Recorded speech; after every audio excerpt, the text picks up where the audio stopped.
Let's scream for dramatic effect. Hello, beautiful people, and welcome! It is time to take these braids out, and I'm going to take you along with me as I embark on this long journey, and I'm gonna answer some questions that you guys had about braids and about my experience. I'm not an expert by any means. This is only my second time getting the knotless braids, but I'm gonna share with you my experience regardless, and hopefully you'll learn something and or you'll just find it entertaining, because this is a process. I asked my stylist for small knotless braids. I will link my stylist information in the description box because she's amazing, and if you're in the Southern California area and you're looking for a hair braider, she's wonderful. Thank you, Madison. So I asked for small, and she suggested that I do small and medium mixed in together so that it adds more volume. And I'm really happy that she suggested that, because I feel like it really adds something special. I really like it. She did a fantastic job. I got these braids done 6 weeks ago. To my knowledge, again, I'm not a professional, you can keep knotless braids from 6 to 8 weeks, and that's recommended. I decided to take them out now because they're looking a bit raggedy, and usually that's like a style, and I do like that, but I think I have had growth, which I hope it's growth. I don't know if it's growth. I don't know if you can see this. I'm pretty sure that's growth. This is where the knotless braid starts. And I think my hair grew all that much in 6 weeks. Maybe I'm wrong. Maybe that it just kind of loosened, but I'd like to believe that my hair grew fast. So don't take that dream away from me. Anyway, when I first got them done, they were tight to my head, just like that. And now they're kind of hanging like this, and it kind of makes it uncomfortable because you can feel the weight of it. And I don't really like that. Another thing is that the braid itself, the synthetic part, is starting to pile. I don't know if you guys can see that. I wore a white shirt to make it easier to see, but it's starting to pile. And so that kind of looks a little raggedy to me. I have been cutting them off, and I have been refreshing my hair, like tightening this up for the last couple of weeks, but now it's at the point where I don't want to refresh.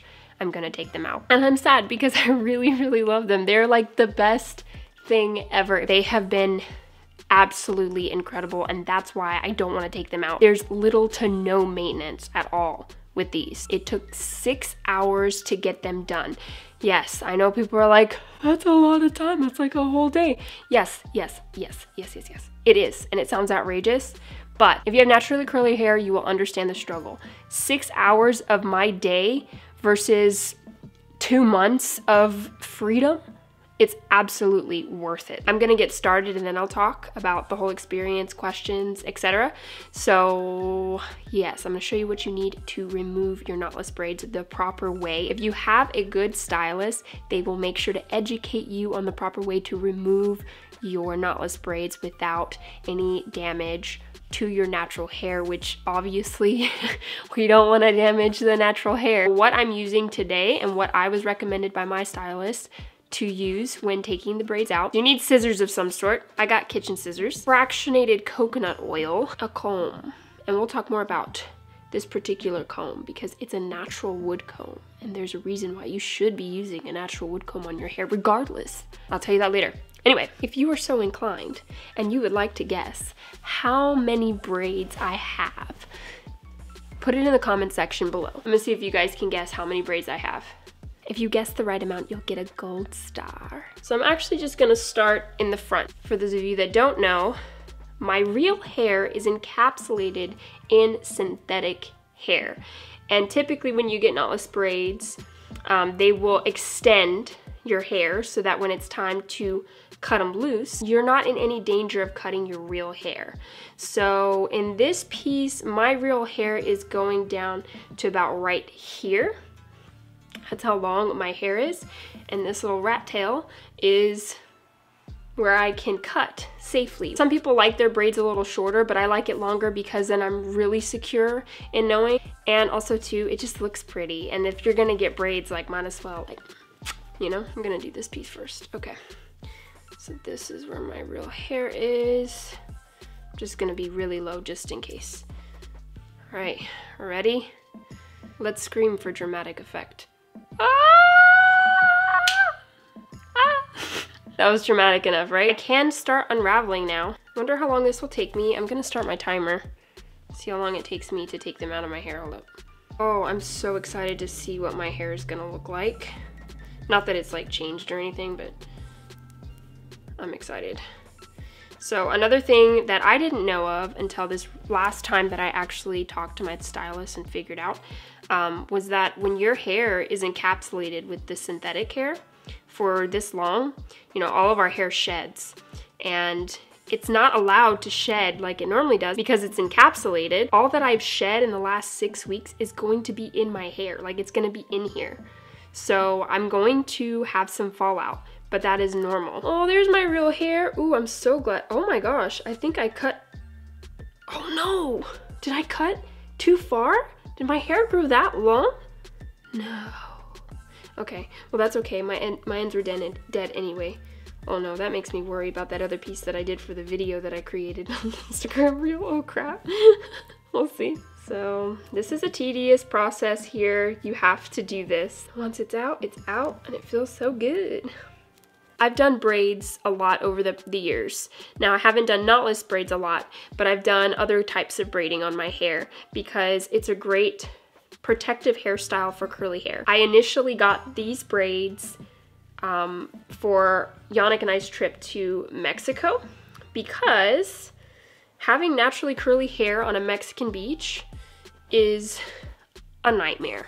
It really is. Like if you want to go in the water and if you want to be cute, like having your naturally curly hair is just really hard to manage. It can be done, and I've done it before, but it's just very frustrating because if you're spending all day at the beach and then you need to, you know, go back to the hotel room and get ready for dinner, you always have wet hair, and that's just no fun. And if it's not wet, then it's like in a bun, and that's not fun either. So yeah, oh, there goes my hair. I'm going to put some fractionated coconut oil onto the hair, and I'm going to detangle it. I'm gonna make sure it's nice and coated so that it's not like dry, which it doesn't feel dry, it feels actually really good. Start from the bottom and work our way up. I was told by my stylist that if you do not do this process, it makes it that much harder. You risk damaging your hair. I'm using a wooden comb because lately I just found out that by using a wooden comb, because it's a natural material, it allows you not to have as much frizz versus a metal or plastic comb. So Yannick actually has been using this wooden comb on his hair, and he's noticed a tremendous difference. There's so much information on Google about using like wood material hairbrushes and combs versus plastic and metal, and if you just look it up, you'll be amazed at the information out there. So that's why I'm using a wood comb specifically. That feels really good. Like I was saying, I got this for Mexico, and it was super helpful because instead of having to deal with my naturally curly hair and struggle with it, I didn't have to do anything. The only thing that I had to do was just put oil on my scalp every day, and I could just get in the ocean, get out of the ocean, get into the shower, and it just stayed like how it is, like just perfect. That is a huge reason why I got this style for my hair, and I'm absolutely obsessed, and I will definitely be doing this even when I'm not going on vacation because it's just such a nice break that I've had for my hair. Because if you watch any of my other videos on YouTube, you've seen that it takes a lot of work to maintain curly hair, and sometimes you just need a break. So when I initially got them done, a lot of people ask me, did it hurt? Not at all. It was a completely different experience from when I first got my hair in the knotless braids.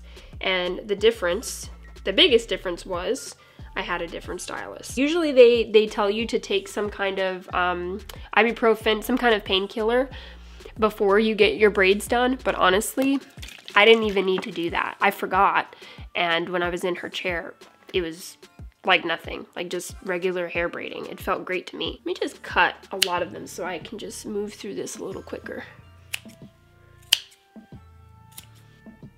Also, another thing that I know it's time to go is, I don't know if you can see this, but my natural hair is starting to peek out and come undone right there. So I'm like, nope, it's time to go. Another question that I've gotten a lot on Instagram has been, how do I care for the hair? How do I wash it when you have it in? And literally what I was recommended to do by my stylist was wash it as less as I possibly could. And you don't wash it normally, like how you normally wash your hair. You kind of scalp wash. Honestly, I barely ever needed to wash my scalp. I would just like wet it and then apply oil. And my scalp has never been cleaner. It's so weird. It's like so strange. And I didn't think that that was possible. I was so worried about my scalp being really dry, but my scalp has never been cleaner. The oil that I use, I'll link it below. I use a mixture of oils. I use fractionated coconut oil, castor oil, and rosemary oil. I just use that on my hair almost every day, and that's all that I had to do. Now, the only thing that was a challenge, I think, for me was refreshing the hair. I had to look up a YouTube video because I didn't know how to refresh the hair. So as you have the hair and you get it wet and stuff, your natural hair starts curling up, because if you have naturally curly hair, that's what it does. But another thing is that it just will get kind of frizzy at the top, and sometimes your edges will kind of get a little fuzzy and like curly, so you want to lay them down. So what I did in refreshing my hair is I used two products. I used the Let's Jam Condition and Shine Gel, and that would go on my scalp, and I would literally take the braid and like twist it around to kind of get it tighter again, and then clip it and hold it. I also would use this mousse. I got this olive oil mousse. It's a wrap set mousse infused with coconut oil, and I would put that to help ease the frizz. And then I would apply like a silk scarf at night to help keep things nice and laid down. And then also, I think I only did it once, but I applied hot water to my hair to help kind of seal everything. And that's also recommended to do when the braids are getting kind of old. Finding that doing one at a time is a lot easier. I know it's not as quick, but it also allows me to be really careful. I don't get ahead of myself. Guys, we only took out 3 braids. We only took out 3 braids. So my hair is so unbelievably soft. Oh, and then the coconut oil obviously is really helping. But nice, it's so soft, it feels so good. You know what's so funny? I had people DMing me and messaging me, emailing me, telling me that I need to take my braids out because they don't like how they look. I just thought it was funny. I'd share it with you because I was like, what? They were like, they're gonna be so happy that I'm taking them out, whoever they are. But it was a lot of people. I was like, well, dang, like, I know everyone's entitled to their own opinion, but I didn't ask you. That was funny. I'm just gonna keep on pushing. The timer says we are at, what are we at? What are we at? What are we at? Whew, 36 minutes. 36 minutes. How long do you think it's gonna take? I think it's gonna take me an hour and a half. If I stop talking, it might take me an hour and a half. We'll see. What do you think? All done! Psych! I've got still a pretty good amount of hair to go. So I'm gonna put on some music, go to my bathroom, and finish the rest of this. I will get back to you with the time, how many braids I had, and show you the finished look. I'm gonna do a snap. Movie magic, why don't we? Let's go. And we are done. It took me 3 hours total to take all those braids out. My hair feels amazing. It really does. Right now it is soaking in castor oil, rosemary oil, and fractionated coconut oil. I wanted to just take extra care of it. I'm gonna show you the hair that came from my head. So it looks like. So yeah, my hair definitely grew, and I'm really happy about that. The whole method of taking the oil and working the kinks out of your hair when you're detangling the braids is such a huge help, and I highly recommend that you do that. My scalp feels good. Overall, a great experience. I love the braids. I'm sad and I miss them already, but I'll have to just get them next time. How many braids were in my hair? Drum roll. 60. I can't wait to see what you guys guessed, but that's what it was, 60 braids on this head. Whew. Thank you guys so much for watching. I hope this video was helpful. If not helpful, I hope it was at least entertaining for you. And I look forward to seeing you in the next video. Bye.